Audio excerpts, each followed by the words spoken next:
하지만 계속된 집권은 당 내부에서 분열을 야기하게 되는데요. 6대 대선 때 이 사람들이 싸우게 됩니다. 전쟁 영웅 앤드류 잭슨과 유망한 정치 가문이었던 존 퀸시 애덤스는 둘 다 민주공화당이었고 6대 대선의 후보자였습니다. 그리고 결과에 따라 민주공화당은 민주당과 휘그당으로 분리됩니다.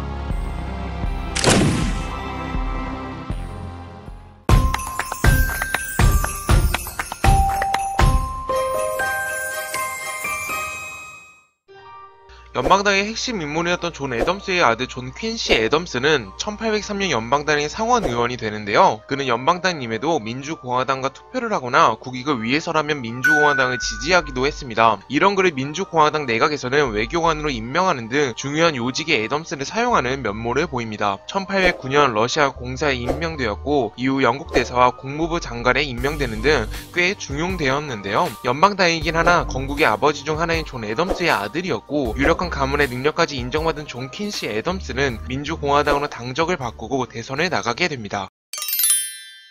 한편 앤드류 잭슨도 대선을 준비하고 있었는데요. 그는 미영 전쟁의 뉴올리언스 전투에서 대승을 거둔 전쟁 영웅이었습니다. 캐나다의 영국 식민지를 노린 미국과 프랑스와 전쟁 중이라 식민지에 신경 쓸 틈이 없던 영국 사이에 벌어진 전쟁인 미영 전쟁은 뉴올리언스 전투를 마지막으로 끝나게 되는데요. 비록 양국이 평화협정을 한 뒤 벌어진 전투라서 승패에 상관없이 전쟁은 끝나게 되었지만 전쟁 마지막 미국의 대승은 미국인들의 자존심을 높여주게 됩니다. 그리고 사령관이었던 앤드류 잭슨은 일약 전쟁 영웅으로 국민들의 전폭적인 지지를 받는 정치 다크호스가 돼버리는데요. 국민 여론을 바탕으로 1822년 테네시주 의회는 앤드류 잭슨을 대통령 후보로 지목하게 되고 미국 6대 대통령 선거는 민주공화당에서 잭슨과 애덤스를 포함한 총 4명의 후보가 출마하게 됩니다.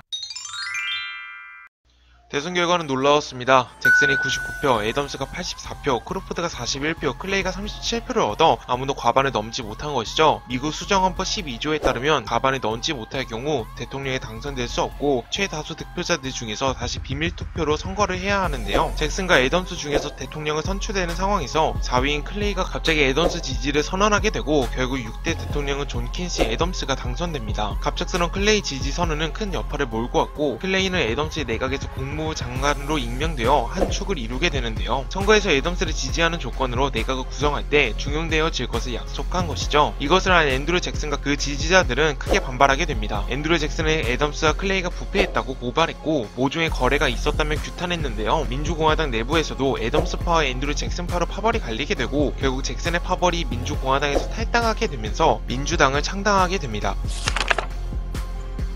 애덤스가 당선되었을 미국은 이미 경기가 조금씩 좋아지고 있었고 대내외적으로 큰 이슈가 없었기 때문에 큰 업적 또한 없었는데요. 하지만 임기 중에 단점은 몇 가지 있었습니다. 뉴 잉글랜드와 뉴욕에 집중되어 있던 미국 제조업을 보호하기 위해서 높은 관세를 매기는 관세법을 추진하게 되는데요. 원료를 생산하던 남부 지역에 불리한 관세법은 남부의 일부 주들을 적대적으로 돌리게 됩니다. 관세법도 동부의 도시들을 살리기 위한 조치였다고는 하나 뚜렷한 애덤스 내각의 성과가 없자 애덤스의 지지도는 점점 추락하게 됩니다.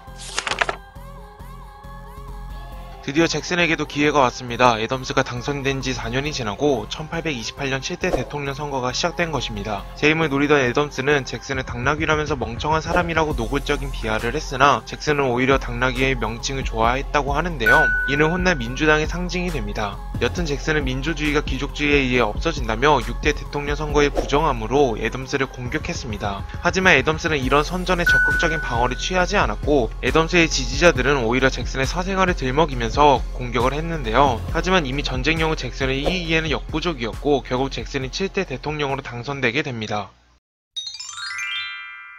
하지만 나라를 위해 싸운 앤드류 잭슨은 안타깝게도 인종차별주의자였는데요. 그는 원주민을 축출하고 서부 개척을 추진합니다. 또한 애덤스 정부가 큰 성과가 없던 것과 대비되게 영국과 무역 협상도 성공적으로 진행되어 미국의 상선들이 영국 식민지에서 무역을 할 수 있게 됩니다. 수입이 대대적으로 증가하게 되는 것이죠. 영토와 경제 모두 성과가 일어나게 되자 잭슨은 무난하게 두 번째 재임에 성공하게 되고 이후 8대 대통령도 그의 후임인 마틴 벤 뷰런이 되게 됩니다. 잭슨이라는 구심점으로 민주당이 결집하게 되자 민주당 내부에서는 더 이상 잭슨의 젖소 수가 없게 되는데요. 하지만 빠는 까를 만들고 까는 빠를 만들듯이 잭슨의 위상이 높아지자 독재로 가는 것을 염려한 반대파들이 민주공화당으로 집결하게 됩니다. 또한 인종차별주의적인 민주당의 정책들은 시민운동권 인사들과 원주민들 그리고 노예 문제가 서서히 복잡하게 얽히고 대두되고 있는 상황에서 역풍을 맞게 되는데요. 결국 휘그당으로 당명을 바꾼 민주공화당에게 마틴이 재선에 실패하게 되고 휘그당은 9대 대통령과 10대 대통령을 배출하게 됩니다. 이후 민주당과 휘그당은 복잡하게 얽히고 이해관계가 뒤섞인 미국 사회에서 엎치락 뒤치락 하면서 양당 체제로 굳히게 됩니다.